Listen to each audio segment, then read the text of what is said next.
What you're looking at is a specimen, folks, up north called the Michigan Dogman. Sightings go back to the late 1800s, mostly in the pine forests and old logging camps. This one's a male, stands just shy of 7 feet when he straightens up. You can see the canine structure in the head, but the shoulders and arms are built like... What you're looking at is a Pennsylvania skunk.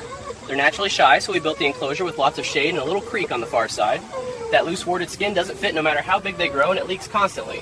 Folks say that's because of how unhappy they are with the way they look. If it gets startled, it cries so much it can practically melt into... What we've got here is the animal folks around Bladenboro started reporting back in the winter of '54. Locals swore it dragged dogs out of yards and left big cat tracks in the sand. Hunters went looking for a panther, but no one ever caught one until this fella showed up on a hog farm in the '80s.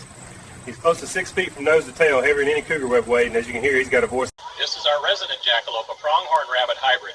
Those antlers grow a fresh layer of velvet every spring, just like deer.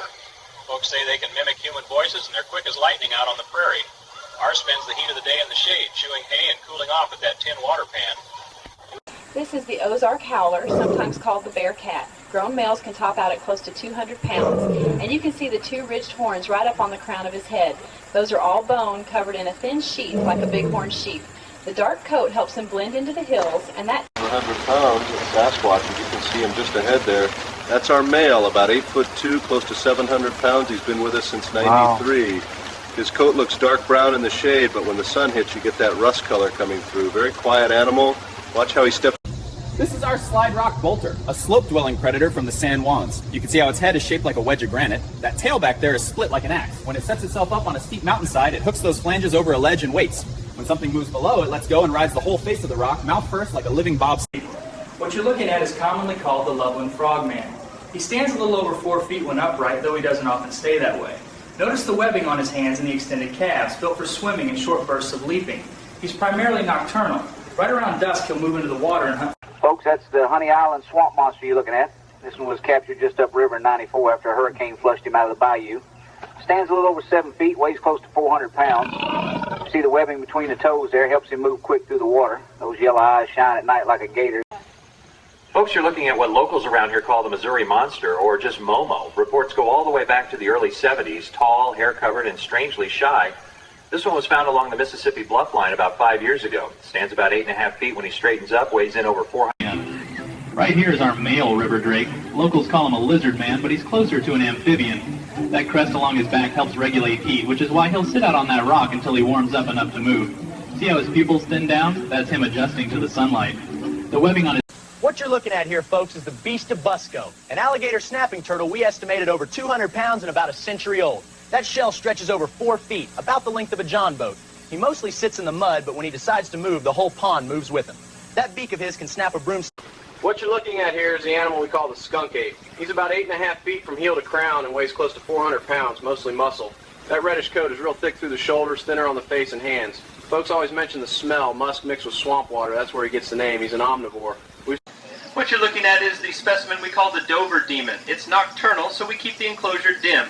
Notice the oversized eyes. Those help it see in almost total darkness. The skin is thin, almost translucent, which is why you can make out the veins when the light hits it. The creature's about 4 feet tall when full.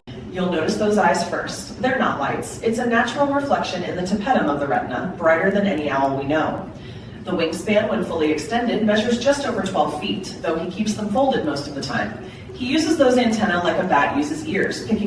What you're looking at is what locals call the Jersey Devil. She's a nocturnal browser, so we keep the lights low and red.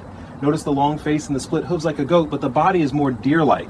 Wingspan tops out around 14 feet. They're leathery, bat-like, and strong enough for short bursts of flight above the pines. Right, what you're looking at is a snallygaster, one of the rarer residents in our nocturnal house. This species is native to the Appalachian Highlands and usually stays hidden in caves and abandoned barns. Notice the combination of scales and feathers along the breast. Those wings can carry it short distances, but it's mostly a glider. You're looking at the Gloucester ghoul, one of the rarest marsh predators in the world. It's completely nocturnal and almost never seen in the wild. Those gold eyes reflect even the smallest bit of light, which helps it find prey in pitch dark. The thin skin and the glowing blue veins along its spine make it look fragile, but it's a powerful... Folks, this is our resident lake monster, affectionately called Champ, after the legendary creature of Lake Champlain. She's about 22 feet from snout to tail and weighs a little over a ton. You can see those long flippers, 2 up front, 2 in back, perfect for slow, powerful strokes through...